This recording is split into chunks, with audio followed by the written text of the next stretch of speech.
En el corazón de Concepción, entre el ruido de la ciudad y el susurro del bosque nativo, se alza el Cerro Caracol, un pulmón verde cargado de historia, memoria y vida, en donde desde tiempos inmemorables fue un territorio mapuche lafkenche y más tarde un punto estratégico durante la colonia, en donde con el paso de los siglos se transformó en un espacio de encuentro, recreación y resistencia, en donde hoy sus senderos, miradores y bosques siguen siendo testigos del alma penquista. En este documental recorreremos el pasado y el presente del Cerro Caracol, un lugar en donde la naturaleza y la ciudad conviven, en donde cada rincón guarda una historia y en donde el futuro de Concepción también se respira entre los árboles. Dentro de este hábitat hay muchas especies nativas, exóticas e invasoras, y una de las más peligrosas son los seres humanos.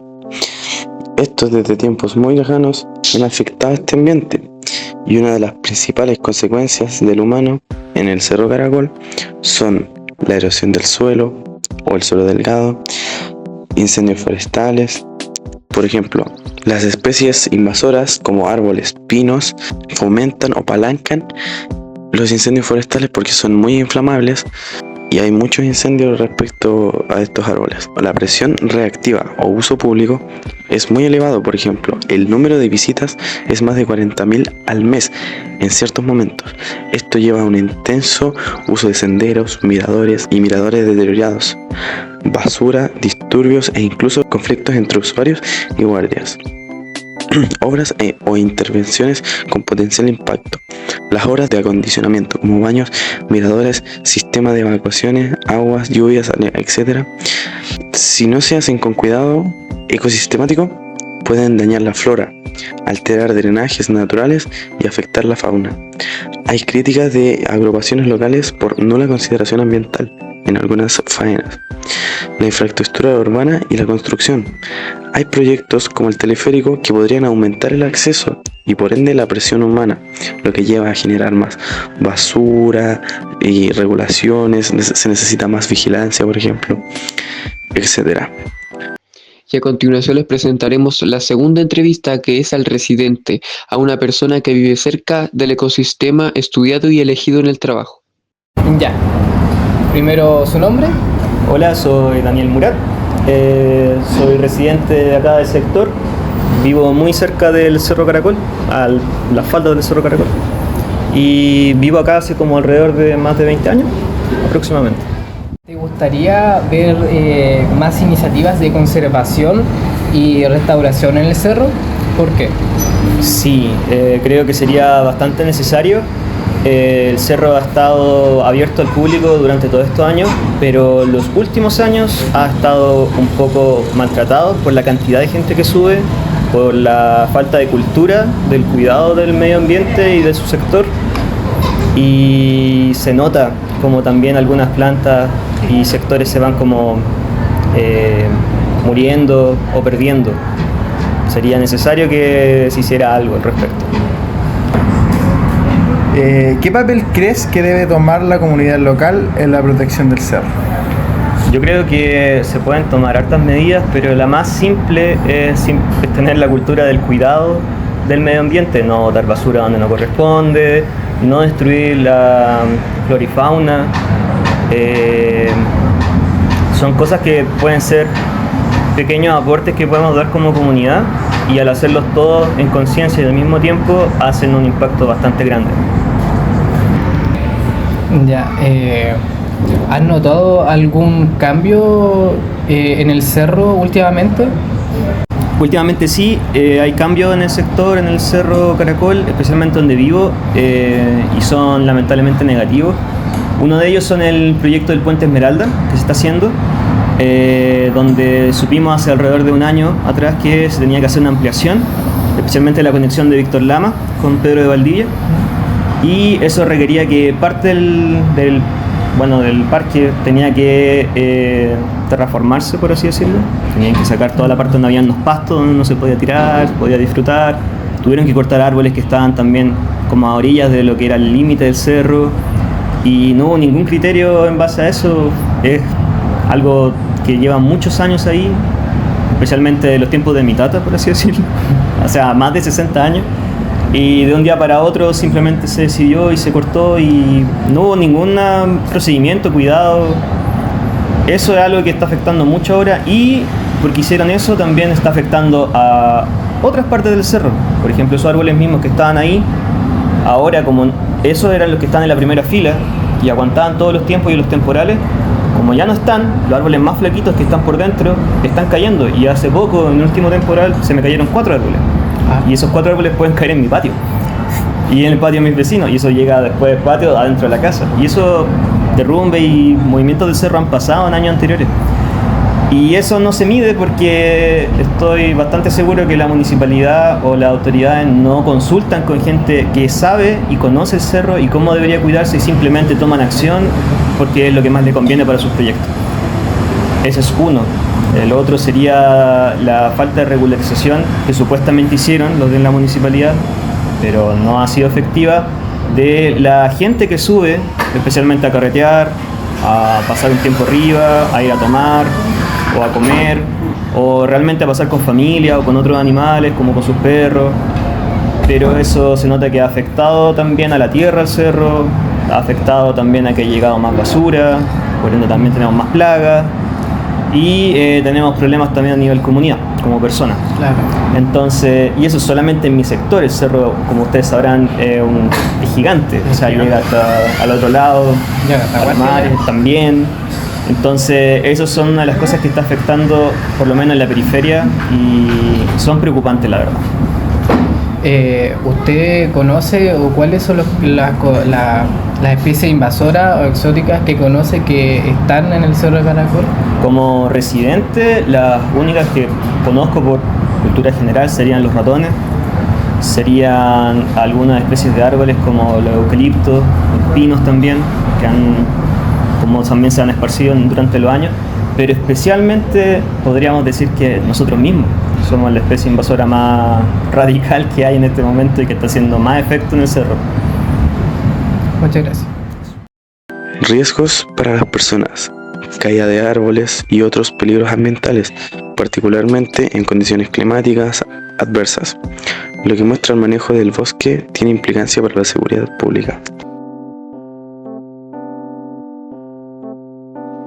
A continuación podrán ver una entrevista que logramos hacerle a un especialista de la Universidad de Concepción. Durante la entrevista hicimos varias preguntas relacionadas a la materia estudiada y a muchos otros temas ligados. ¿Qué significa flora exótica e invasora y cuál sería la diferencia entre ellas? La flora exótica es todas las plantas que son introducidas al territorio, en este caso Chile, que no son nativas. Ahí van desde los arándanos, todo lo que se introduce para agricultura, para ornamentación, ¿cierto? Los plátanos orientales, todas las rosas que vemos. Entonces, todo lo que no es nativo de Chile y el ser humano lo introduce, esa se llama flora exótica, también se llama flora introducida, o en algunos artículos se llama especies alien, ¿ya? Que no son nativas. Y la otra es la flora invasora. De ese grupo, yo tengo un grupo que lo introduje aquí, siempre mediado por el ser humano, siempre, no es distribución natural. De ese grupo, las que logran escaparse desde su cultivo, ¿cierto? Ya sea los cultivos agrícolas, yo lo tengo en un jardín, o yo lo abandono ese jardín y estas logran escaparse, es decir, producir propágulos, semillas, fuera de ese rango, y son capaces de vivir sin la existencia del ser humano. ¿Cuáles pueden ser las causas de que el humano pueda poner especies exóticas en un ambiente que no es nativo, por así decirlo? Bueno, los impactos que genera la especie exótica, ya sea flora, fauna, hongo, son de 3 grandes grupos. Es el económico, ¿cierto? El impacto que genera al ser humano. Como un tipo de turismo, por ejemplo. Ahí tenemos el impacto en la salud, el turismo, el costo de erradicar esas especies de los sistemas productivos, ¿cierto? Los agricultores tienen que lidiar a diario con las especies que se introducen en el cultivo y tienen que sacarlas, hay que ocupar de todas las herramientas posibles. Están los impactos ecológicos, generalmente son los menos cuantificados, pero son súper importantes. Es decir, estas especies compiten con la flora residente, con los organismos que son nativos y generalmente ganan. porque tienen capacidades distintas. Si en algún momento, en alguna investigación o en algún momento en general vivió alguna dificultad o vio alguna consecuencia negativa o también puede ser positiva de algún ecologista que usted haya visto. Mira, específicamente no, afortunadamente hasta hoy día no. Lo que sí, los ecologistas tienden y me ha tocado conversar con gente informada del Partido Ecologista de aquí, que hemos a veces pedido colaboración. Y cuesta entregar la información, cuesta que entiendan desde la perspectiva científica que no todo puede ser defendible, porque yo te puse un caso que era el del aroma, ¿cierto? Que tiene muchas perspectivas, y como el aroma hay muchos otros casos de especies invasoras. Hay una especie invasora que es un mamífero que come los huevos de las especies que son acuáticas o que anidan en los bordes de los ecosistemas acuáticos y viene desde el sur llega hasta Temuco. Y la gente no lo quiere erradicar porque es muy lindo. Lo romantizan. Lo romantizan. Y eso termina pasando con los ecologistas. A veces hay que integrar a todos en la conversación sobre esto, y eso es súper importante. Entonces, cuesta que uno logre darse a entender con los grupos que son más radicales que los ecologistas, pero en general yo no he tenido ninguna dificultad hasta el momento. Y hablando más en un contexto histórico, ¿cómo llegaron estas especies invasoras y cómo van reemplazando la flora nativa? Ya, mira, hay dos etapas bien marcadas y bien estudiadas de cómo llegaron. La primera es producto del descubrimiento de América.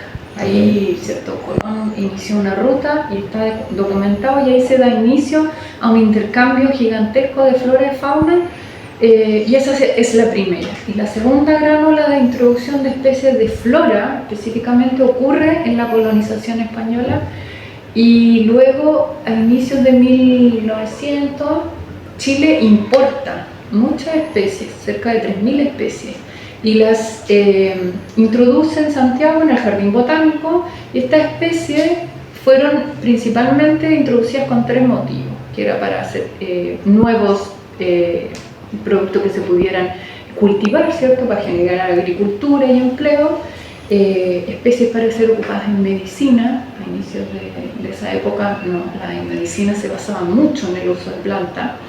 Y lo otro eran especies para ser ocupadas de ornamentación y educación. De esas especies, muchas hoy día son invasoras. Otra pregunta es desde la ciencia, o las políticas públicas, o la ciudadanía para enfrentar este problema. Mira, hoy en día tenemos el Servicio de Biodiversidad y Áreas Protegidas, que está recientemente creado, y nosotros como científicos ponemos bastante esperanza en ese servicio, en que ellos se hagan cargo del control de estas especies, al menos en las áreas que son protegidas, porque hoy día el control y manejo de estas especies está segmentado. El SAC, por un lado, se encarga de todas las especies invasoras que afectan los ecosistemas productivos, es decir, la agricultura, si hay una plaga, no sé si han visto ustedes las noticias, la mosca de la fruta, es una especie invasora y el SAC se hace cargo. Tenemos en la parte marítima, está otro organismo, ¿cierto?, que tiene que ver con toda el área marítima, el borde costero de Chile, se hace cargo de él. La CONAF en algunas áreas, no en todas, entonces está bien segmentado. Lo que se busca ahora es tratar de que el SBAP se haga cargo al menos de esta parte en donde el SAC ni los organismos respectivos pueden tener jurisdicción. Y a veces no es que no quieren, no tienen la jurisdicción para hacerlo, o sea, los instrumentos legales para llegar y controlar especies. Aquí, en el Cerro Caracol, podemos encontrar respecto a la flora boldos, eucaliptos, pinos, ulmos, maquis, peumos. Eso es solo una pequeña cantidad del total que hay registrado. También, respecto a la fauna, podemos encontrar principalmente aves como son los cabriteritos, los rayaditos, los colilargas, los chocaos, las viuditas. Hay más, pero son difíciles de avistar. Hay también insectos como las cuncunas, pero no hemos recabado mucha información respecto a ellas, ya que eran difíciles de encontrar y no sabemos si pueden haber más tipos de insectos, me refiero. El entorno donde viven, factores abióticos, se caracteriza por climas templados, aunque algo húmedos, con tierra firme pero con los nutrientes necesarios para que albergue vida y las plantas se alimenten. Aunque gracias a la humedad también podemos encontrar barro, no es un lugar particularmente hidrográfico. Lo único que se podría destacar es que queda cerca del río Biobío, pero sin hacer contacto directo. Uno de los mamíferos más eficientes en el control de plagas en el Cerro Caracol es el zorro culpeo, científicamente nombrado como Lycapolex culpeus. Su hábitat de bosques matorrales centro del sur de Chile, incluyendo el mismo Cerro Caracol, hizo que su dieta se basara en roedores, aves pequeñas e insectos y algunos frutos.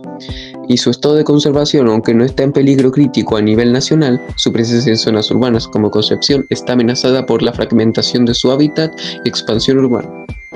De la información recabada, concluimos que las consecuencias ecológicas en su disminución más importantes y notorias serían el aumento de plagas. Sin depredadores como el culpeo, las poblaciones de roedores podrían crecer exponencialmente, afectando cultivos urbanos y propagando enfermedades. También el desequilibrio trófico. Al desaparecer el depredador tope, se rompe la cadena alimenticia, lo que puede llevar a la sobrepoblación de algunas especies intermedias y la disminución de otras. Y también la pérdida de biodiversidad. El zorro culpeo también dispersa semillas al consumir frutos y luego defecarlos, por lo que su ausencia podría afectar la generación de ciertas plantas nativas. La diversidad de nuestro cerro es indiscutible, a pesar de que no lo podemos ver con nuestra propia percepción. Un ejemplo claro de interacciones biológicas de esta biodiversidad de depredación, por ejemplo, pueden ser las lechuzas, tuiques o zorros chilla, cazan ratones o aves pequeñas. También aves insectívoras como zorzales o rayaditos, que se alimentan de varios insectos del bosque. También un ejemplo de mutualismo son las abejas y flores nativas o exóticas, como el boldo, maqui o el eucalipto. Las abejas obtienen el néctar y las plantas se polinizan. También en competencia está el pino insigne, antes mencionado. Compiten con vegetaciones nativas como los mismos boldos o peumos por espacio y nutrientes. Dos especies nativas del Cerro Caracol son el comecebo, que es un pájaro nativo, y su nombre científico es Spirigillus frotticenti. Su rol ecológico es un polinizador y dispersor de semillas. Su alimentación es a base de néctar, frutas y algunas semillas. Sus principales depredadores pueden llegar a ser gatos domésticos o aves rapaces de mayor tamaño que ellos. Suelen habitar en zonas abiertas o arbustivas, como los bordes de los senderos o miradores. Y otra especie nativa es el picaflor, también un ave nativa. Su nombre científico es Trochilidea. Su rol ecológico también un polinizador esencial de floras nativas. Su alimentación también se basa en néctar y pequeños insectos. Es depredado por aves rapaces, pequeñas y reptiles, y suele habitar entre flores de árboles como el quillay y arbustos florales. En el Cerro Caracol se encuentran muchas especies exóticas. Una de ellas es la chaqueta amarilla. Es originaria de Europa, el norte de África y zonas templadas de Asia. Fue introducida en Chile accidentalmente, probablemente a través del comercio marítimo de maderas o frutas. Se ha dispersado por gran parte del país, incluidos los bosques del Cerro Caracol. Es una especie extremadamente adaptable. En el Cerro Caracol construye sus avisperos en cavidades subterráneas, como huecos de árboles, grietas en el suelo o madrigueras en roedores abandonados. Pero también en cavidades aéreas como entre techos o huecos en muros. Prefiere aéreas donde tenga acceso a fuentes de alimento. Su alimentación es una dieta omnívora y oportunista, donde saca néctar de flores, savia de árboles, fruta madura y también de alimentos y bebidas azucaradas que dejan los visitantes humanos. También se puede alimentar de caza como insectos como arañas, orugas, abejas nativas y moscas, también un poco de carroña. En su ecosistema original, la chaqueta amarilla Actúa como un depredador de insectos y polinizador ocasional. Sin embargo, en este hábitat su nicho cambia. Se convierte en un depredador generalista y dominante, competidor por recursos alimenticios. Es una especie molesta y muy peligrosa para los humanos. Compite ferozmente con la fauna nativa, especialmente con las abejas nativas y avispas nativas por el néctar y el polen. También compite con aves insectívoras por las presas. Esta, al ser un depredador, puede alterar las cadenas tróficas locales y al matar a los polinizadores nativos y asustarlos, puede intervenir en la polinización de las plantas nativas del cerro, aparte de que su picadura es dolorosa y puede ser peligrosa para las personas alérgicas. Forman colonias anuales muy grandes, con miles de individuos. A fines del verano y otoño, su población alcanza su máximo, donde aumentan los conflictos con humanos al buscar alimentos azucarados de manera agresiva. No tienen un depredador natural efectivo en Chile que controle sus poblaciones. Una de las otras especies exóticas es la zarzamora, originaria también de Europa, norte de África y Asia occidental. Fue introducida en Chile intencionalmente por sus frutos comestibles, pero se escapó del cultivo y se naturalizó de manera explosiva, comportándose como una maleza invasora agresiva. Es una planta muy adaptable que crece en borde de caminos, claros de bosque, orillas de quebrados y zonas alteradas. En el Cerro Caracol forma matorrales impenetrables que cubren grandes extensiones, especialmente en áreas donde el bosque nativo ha sido perturbado o no hay suficiente luz solar. En su hábitat nativa es una planta pionera que coloniza rápidamente espacios abiertos. Sin embargo, en el Cerro Caracol, su nicho se convierte en una especie pionera invasora, generadora de estructuras que modifican el ambiente, competidoras por los recursos abióticos, como son la luz, el agua, el espacio, los nutrientes, etc. Estas compiten agresivamente con la flora nativa del cerro, como por ejemplo el boldo, el peumo, el quillay y las diversas hierbas. Por la luz, el agua y los nutrientes del suelo, sus densas matas sombrean y ahogan a las plántulas de árboles nativos, impidiendo la regeneración del bosque. Estas hacen mutualismo. Sus flores son polinizadas por insectos y sus frutos son dispersados por aves como zorzales, tordos y mamíferos como la zarigüeya. Estos animales comen los frutos y dispersan las semillas en sus heces, facilitando la expansión de la zarzamora.